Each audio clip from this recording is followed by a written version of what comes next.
Chers élèves, bonjour. Les élèves, une fois arrivés au collège, découvrent une nouvelle méthodologie, des études, des textes et tout ce qui a un rapport avec l'ensemble des leçons et des études au collège. Les élèves vont découvrir en français de nouveaux textes, de nouveaux leçons de langue, ainsi que la méthode des textes, ils sont très longs, ils ne sont pas comme en primaire, et là, ça demande beaucoup d'aptitude de travail. Il faut rappeler aussi que les études sont, ou les matières sont interposées, sont connectées. Interconnectées plutôt. Alors, une leçon de langue, il fait appel à des leçons, par exemple de conjugaison, de grammaire. Tous ont un rapport étroit avec le texte étudié. Par exemple, on va voir ça avec plus de détails. Parmi les textes nouveaux que vous allez découvrir, vous allez voir des récits et des genres narratifs. Justement, en parlant des genres narratifs, il y a le roman, il y a le récit, il y a les contes.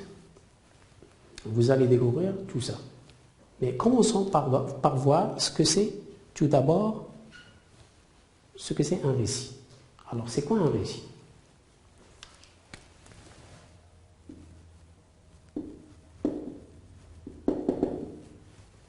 Donc, un récit, c'est une histoire ou un ensemble de phrases ou de choses qu'on raconte et qui forment une histoire qui a un sens et qui est logique. Toutefois, cette histoire se passe dans un lieu.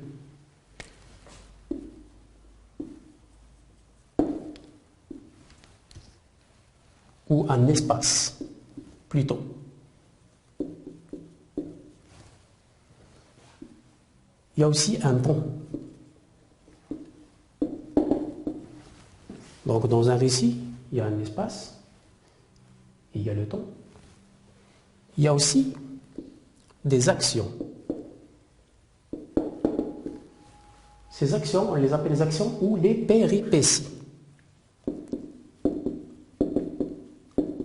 Alors, les péripéties, ça s'écrit avec T et ça se lit S. Des actions ou des péripéties. Justement, ces actions ou ces péripéties, eh bien, ils sont l'œuvre de quelques personnes. Les personnes ou le personnage.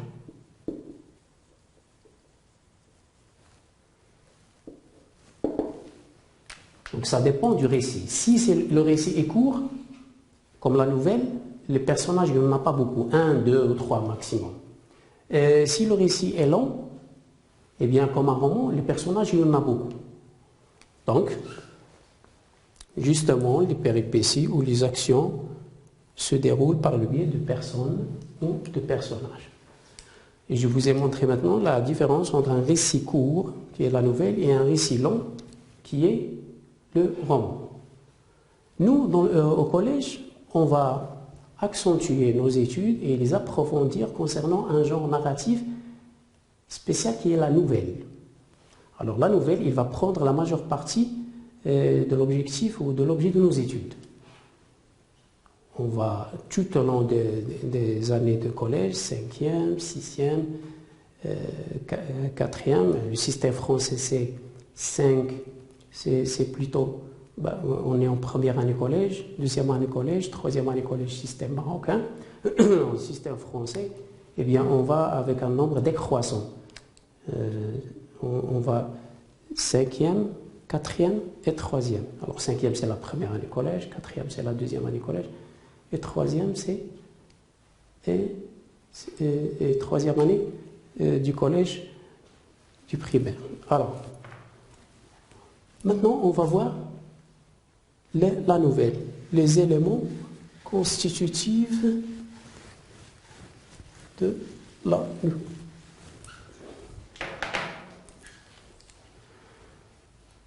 Donc, dans la nouvelle, on a des éléments constitutif ou un schéma constitutif de la nouvelle qui lui est spécial. Alors, c'est quoi le schéma narratif de la nouvelle? On trouve tout d'abord ce qu'on appelle la situation initiale.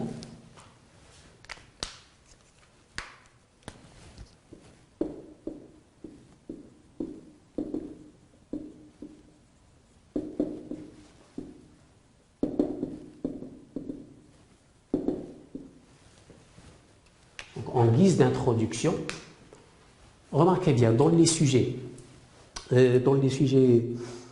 classiques ou les textes classiques, on a un plan introduction, développement, conclusion.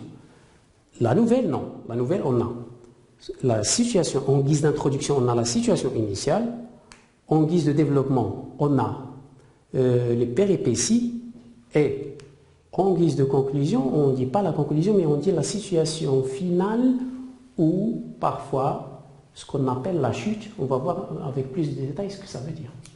Donc dans la situation initiale qui est en guise d'introduction, vous allez trouver tout d'abord le temps.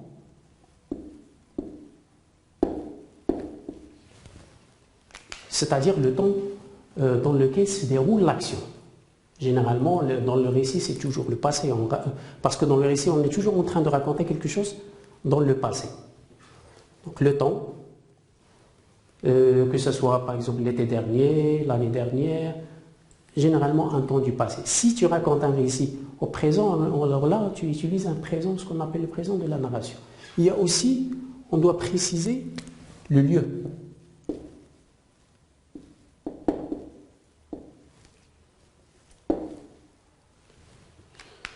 Donc le lieu de l'action, généralement un endroit ou l'espace dans lequel se passe cet événement, ou cette histoire, ce récit. Et enfin, on présente les personnages. Pardon.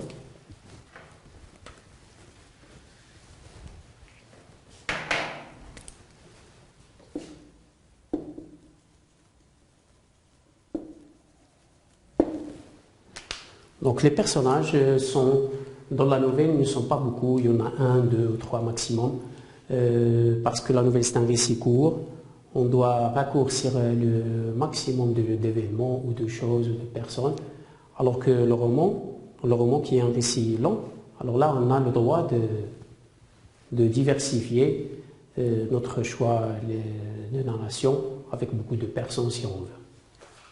Donc le temps, le lieu, les personnages. Et après, en guise de développement, on a ce qu'on appelle les péripéties.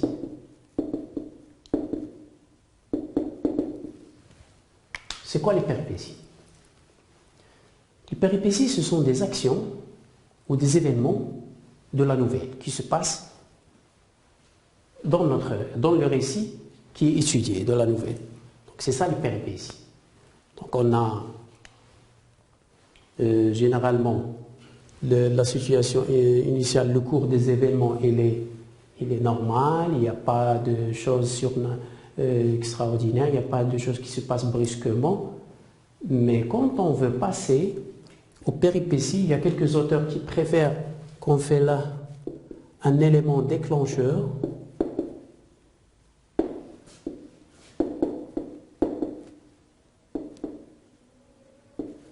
Un élément déclencheur, c'est-à-dire l'élément qui va bouleverser la cour normale des événements. Au début, tout était normal, tout était bien, mais soudain, brusquement, s'est passé une action, c'est un élément déclencheur, et là, il y a la suite des événements. Il y a la suite des péripéties ou des événements. Donc, dans les péripéties, c'est-à-dire les actions ou les événements du récit. Alors, puisque c'est la nouvelle, c'est le récit court toujours. Ou de la nouvelle, tout simplement.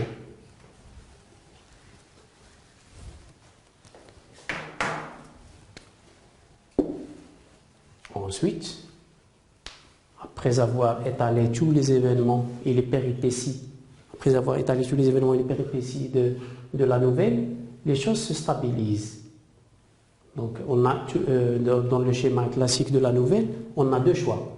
Soit on va opter pour la stabilisation des événements à la fin et une conclusion ordinaire normale. Alors là, on parle d'une fin ordinaire, c'est-à-dire une situation finale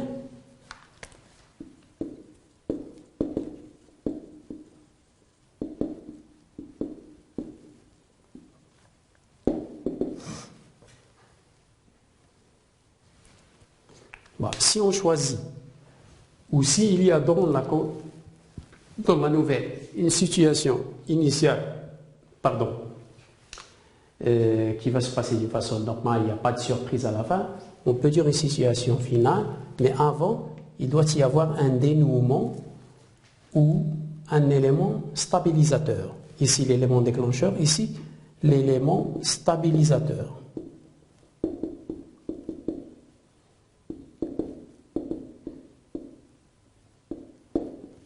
L'élément stabilisateur. Et enfin, la situation finale qui est comme en guise de conclusion.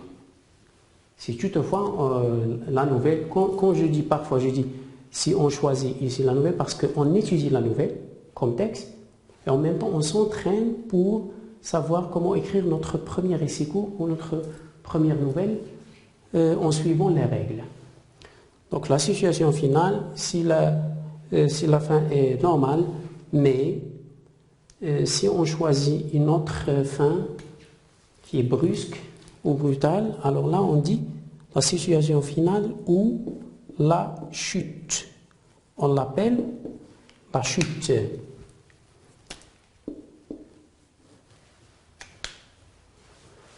Alors la chute, c'est une fin, c'est quoi la chute? C'est une fin inattendue. C'est une fin qu'on ne s'y attend pas. On ne s'y attendait pas à avoir une situation finale ordinaire.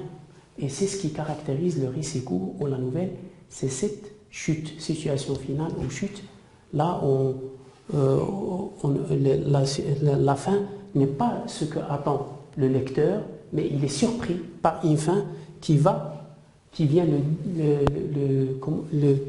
le déstabiliser, hein, et qui ne va pas avoir une suite normale des événements comme c'était le cas avant. Donc c'est ça la chute de la nouvelle, la situation finale ou la chute. Voilà ce qu'on peut dire concernant le schéma de la nouvelle, qui est un récit court. Donc on a la situation initiale qui est en guise d'introduction. Là on précise le temps, le lieu, les personnages. On a un élément déclencheur qui va déclencher les péripéties. Et les péripéties, c'est-à-dire les actions ou les événements du récit qui se suivent et qui se diversifient parfois. Et il y a l'élément, à la fin, l'élément stabilisateur. Si on choisit, ou si dans la nouvelle qu'on lit, il n'y a pas une fin brusque ou brutale ou une fin qui va nous surprendre, alors là, il y a un élément stabilisateur, une situation finale.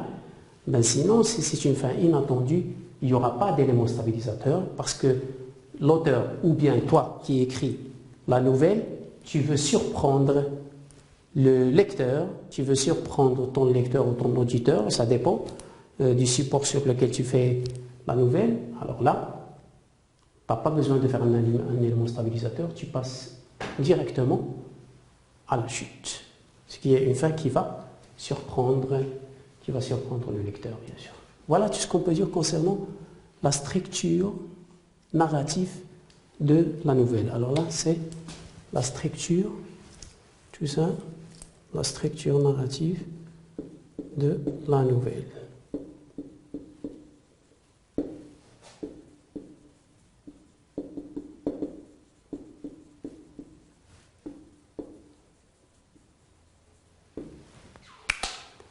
Vous pouvez copier, je vous donne le temps de copier ça.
Donc après avoir copié ce schéma narratif, de la structure narrative de la nouvelle, eh bien on va passer à autre chose.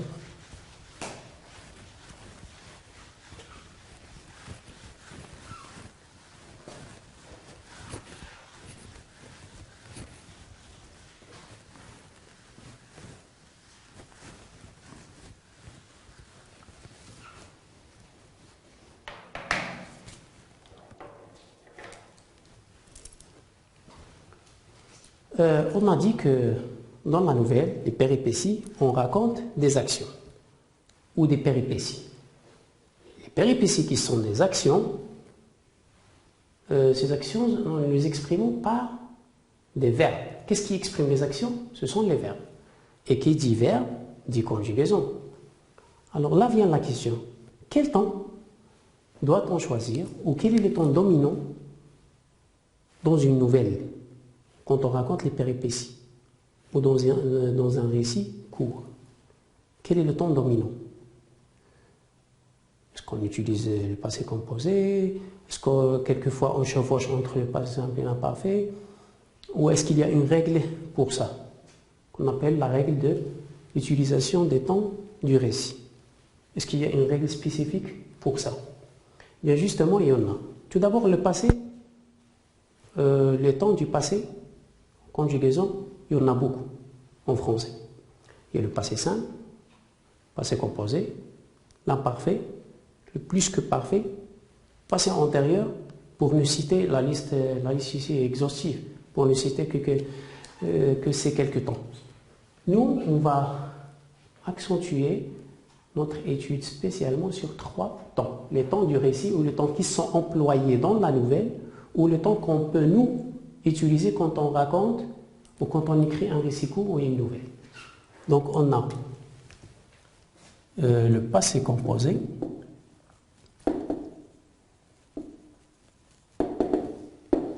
on a l'imparfait,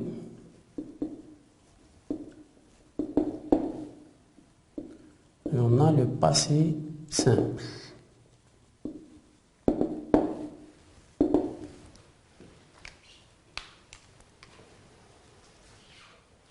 Alors, comment utilise-t-on?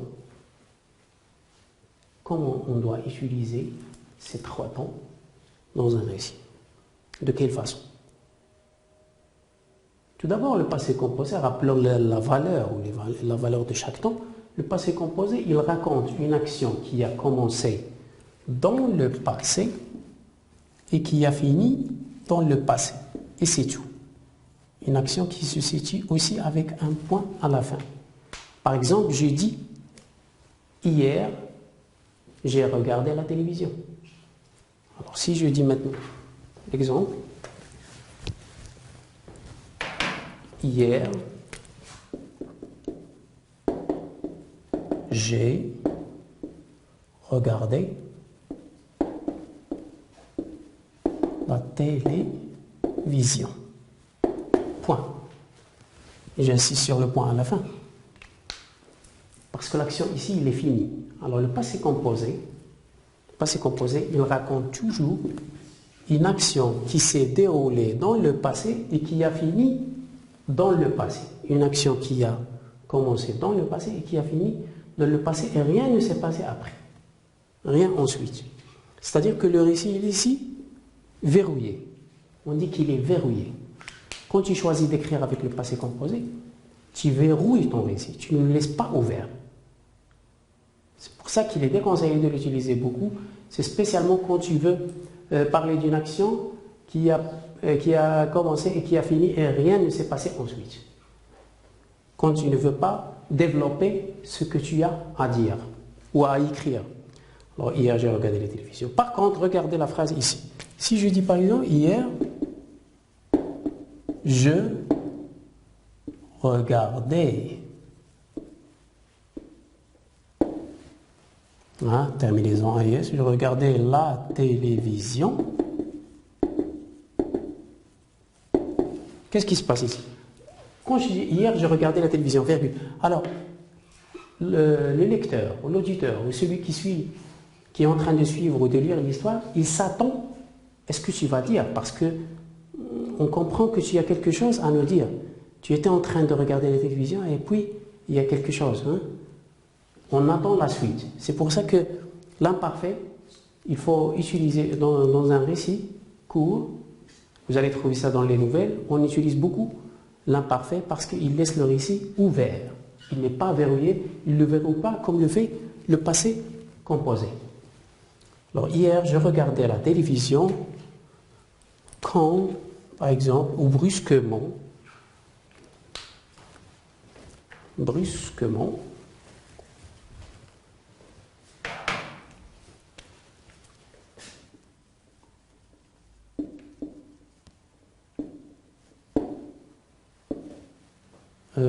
par exemple, la chaise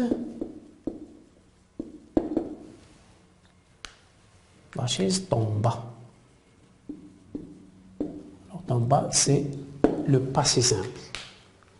C'est une action qui se passe trop vite, c'est le passé simple. Je regardais la télévision, brusquement, la chaise tomba. Alors, on a dit ici, l'imparfait, ton récit, il est ouvert, il n'est pas verrouillé. On s'attend à la suite, on attend la suite. Et brusquement, la chaise tomba. Hein, la chaise tomba. C'est une action qui se passe vite. C'est pour ça que dans le péripéties d'une nouvelle, quand on est dans la phase de péripéties, les actions qui se passent et qui se suivent et qui se passent trop vite, avec un certain enchaînement, là, on choisit de faire le passé simple. Vous voyez la règle d'utilisation des temps du récit dans la nouvelle ou dans un récit court. Donc, généralement, quand on a des actions qui prennent du temps et quand on ne veut pas verrouiller notre récit, eh bien, on utilise l'imparfait. Et quand on a des actions qui se passent trop vite, et on utilise le passé simple. C'est ainsi ce qu'on peut dire concernant l'utilisation à bon escient des temps du récit.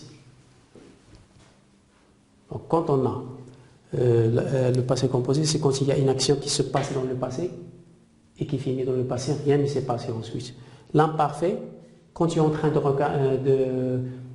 raconter des actions qui prennent du temps, d'habitude aussi, que tu as l'habitude de faire, ou l'action dans le récit qui se répète chaque jour habituellement, tu choisis l'imparfait aussi pour ne pas verrouiller ton récit. Alors que le passé simple, c'est quand il y a des actions qui se passent trop vite et qui se succèdent l'une après l'autre, là, tu fais le passé simple. Voilà ce qu'on peut dire concernant les temps du récit. Alors, je vous laisse copier ça.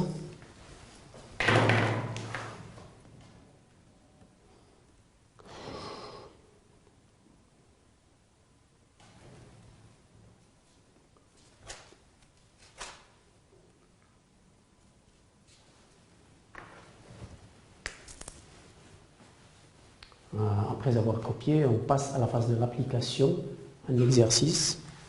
Suivez avec moi.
Voilà.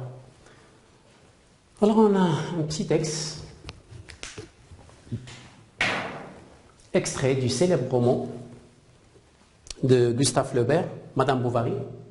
La scène que vous connaissez tous, je crois, parce que vous l'avez déjà, je suis sûr que vous l'avez déjà lu dans les manuels scolaires, c'était quand Charles Bovary entre en classe. Donc, nous, être, là on a les verbes qui sont entre parenthèses, sont un infinitif bien sûr, et vous.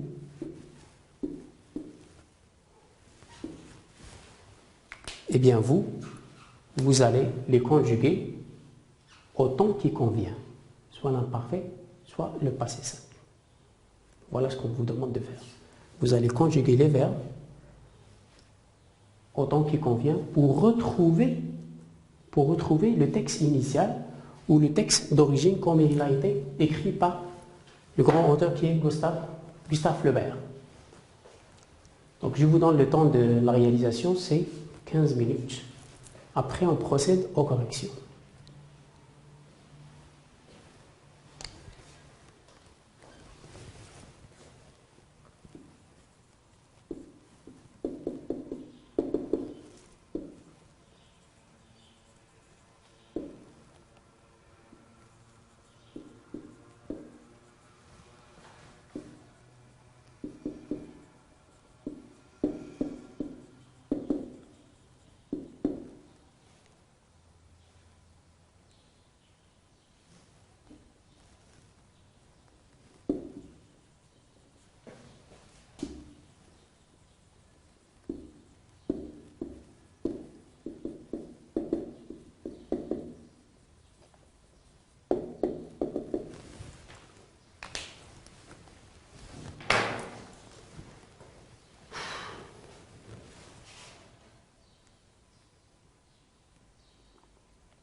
Alors, je crois maintenant, vous avez réalisé l'exercice, on passe aux corrections et on doit conjuguer les verbes au temps qui convient. Donc, nous, être à l'étude, on doit conjuguer le verbe quel temps? Un imparfait, bien sûr, parce que nous étions à l'étude, c'est une action qui prend du temps. Une action qui dure dans le temps. Une action qui dure dans le temps, nous étions à l'étude quand le proviseur, c'est pas le professeur, c'est le proviseur. Le proviseur, c'est quoi? Le proviseur, c'est une personne dans l'administration d'une école qui est chargée du suivi des études. Alors on l'appelle le proviseur. Le proviseur, on va conjuguer ce verbe en quel temps? Eh bien sûr, au passé simple. Pourquoi? Parce que l'action d'entrée, ça se passe vite. Et entrer un verbe du premier groupe, on le conjugue au passé simple, ça va donner entra. Proviseur, entra suivi d'un nouveau habillé en bourgeois et d'un garçon de classe qui, le verbe porter, un grand pupitre. Alors, porter un pupitre, il le portait juste à l'instant ou il le portait avant? Donc porter, qui portait un grand pupitre, on va conjuguer le verbe à l'imparfait. Ceux qui dorment, le verbe dormir, ceux qui, on va le conjuguer à quel temps, dormir? Bien sûr, on va le conjuguer à l'imparfait, A-I-E-N-T à la fin. Pourquoi? Parce que justement, l'action de dormir, ça prend du temps. C'est une action qui est longue, qui dure dans le temps. Dormir, ça ne prend pas de seconde 3, eh bien, on prend notre temps pour dormir. Par contre, se réveiller, c'est une action, surtout s'il est brusque. Vous voyez, il y a un personnage qui rentre, le proviseur, les élèves qui dormaient, c'est une classe qui n'est pas très brillante, donc le proviseur rentre, les élèves se réveillèrent. Voilà, se réveillèrent, alors on doit le conjuguer en quel temps? Au passé simple, c'est une action qui se passe vite. Se réveillèrent.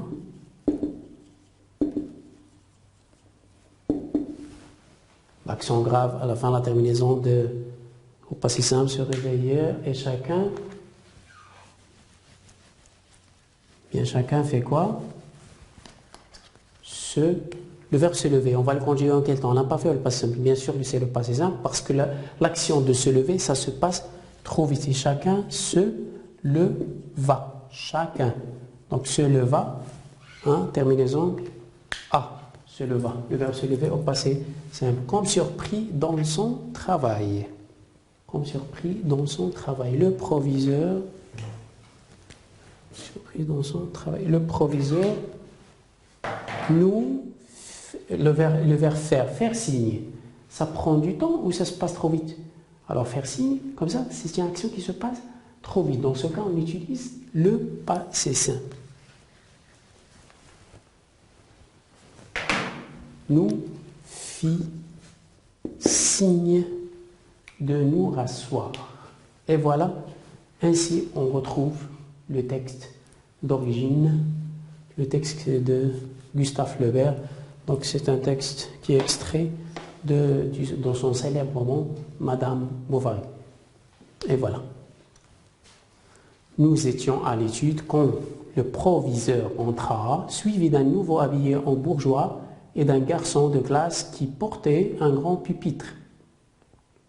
Un pupitre, c'est un support, hein, qui a une forme inclinée comme ça, sur lequel on pose un livre ou des documents. Ceux qui dormaient se réveillèrent et chacun se leva, comme surpris dans son travail. Le proviseur nous fit signe de nous rasseoir.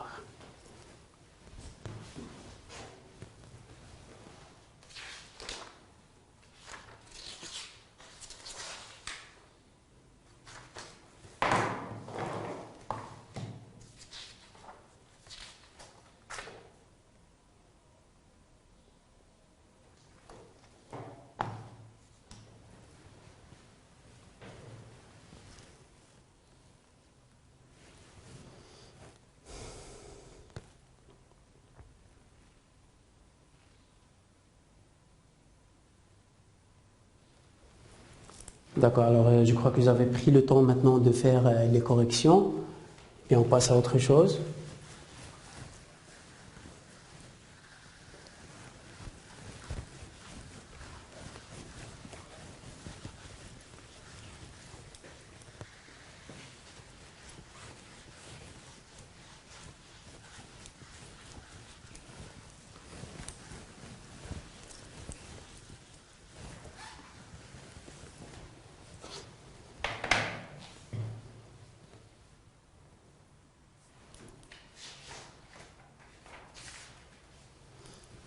Donc voilà, après avoir su maintenant le genre de récit, est-ce que c'est un récit court, est-ce que c'est un récit long, le roman, la nouvelle, on a vu le schéma ou la structure narrative de la nouvelle, situation initiale, péripéties, situation finale ou la chute. Après, on a vu quels sont les temps qu'on utilise pour exprimer les actions ou les péripéties de la nouvelle, les temps du passé, puisqu'on parle d'un récit dans le passé. La liste, bien sûr, on n'a pas parlé de tous les temps, mais on a choisi de parler uniquement de l'utilisation du passé simple et de l'imparfait. On a fait un exercice d'application. Maintenant, il est temps pour moi de vous conseiller quelques ouvrages que vous pouvez lire, surtout pour la nouvelle. Alors, je vous conseille quelques célèbres nouvellistes. Tout d'abord, la nouvelle, même si c'était au début une spécialité de la littérature française, mais après les Anglais, les Anglo-Saxons et surtout les Américains se sont accaparés cette spécialité, hein, et ils sont devenus bien des leaders ou des pionniers de l'écriture de la nouvelle.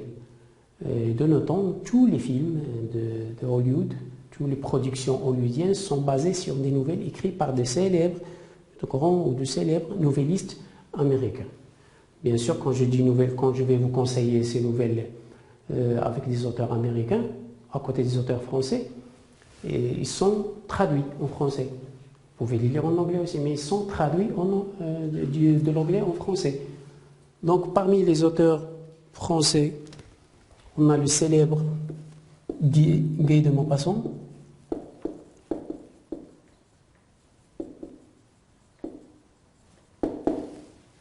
On a aussi Alphonse Daudet.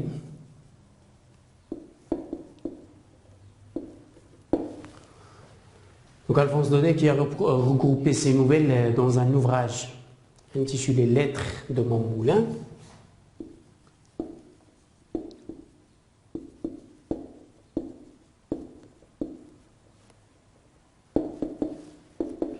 Alors, Lettres de mon moulin, soit on dit c'est un ouvrage qui regroupe des nouvelles, soit on dit un recueil. Un recueil, on appelle ça un recueil de nouvelles.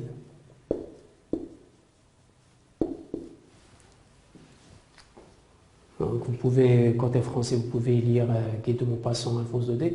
Ce sont des novellistes, des romanciers.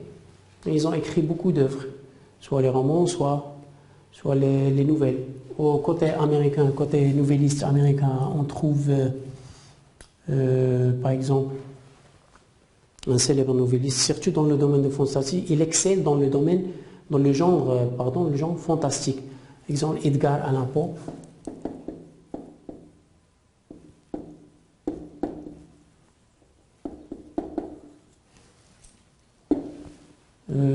Un autre novelliste célèbre et américain, c'est Stephen King.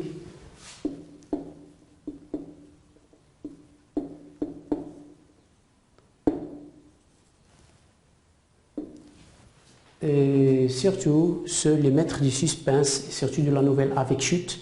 Si vous voulez lire les nouvelles avec chute, c'est Frederick Brown.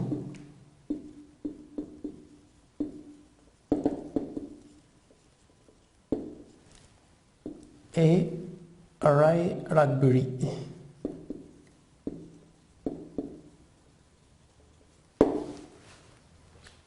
Donc Frederick Brown, surtout, c'est un spécialiste de la nouvelle avec chute. Il en a écrit plusieurs, ils sont sensationnels. Comme Cauchemar en jaune, par exemple. Il y a Cauchemar en jaune, il y a Cauchemar en rouge, il y a aussi Lucien, il y a aussi Le Dragon. Ray Bradbury, il a écrit les chroniques martiennes. Stephen King, il a écrit beaucoup de nouvelles qui sont adaptées au cinéma, qu'au lieu d'adapter au cinéma, comme Christine, comme ça, comme le clown, le célèbre clown qui tue les gens. Et Edgar Allan Poe, surtout connu pour son univers sombre et fantastique, surtout avec Cœur révélateur, une nouvelle de 12 pages qui s'appelle Cœur révélateur, ainsi que les autres auteurs français que je vous conseille de lire. Et bien voilà tout ce qu'on peut dire concernant l'étude de la nouvelle au collège, sa structure narrative, les temps utilisés, et n'oubliez pas, au collège, les leçons, comme je vous ai dit, les matières sont décloisonnées, c'est-à-dire chaque leçon a un rapport avec l'autre. Il n'y a pas une leçon qu'on étudie qui est distincte de l'autre. On étudie la lecture, la nouvelle. Eh bien, la grammaire, c'est comment utiliser, et la conjugaison, c'est comment utiliser, par exemple, les temps du récit, et ainsi de suite. Vous voyez, alors merci de votre attention, et à la prochaine séance, Inch'Allah.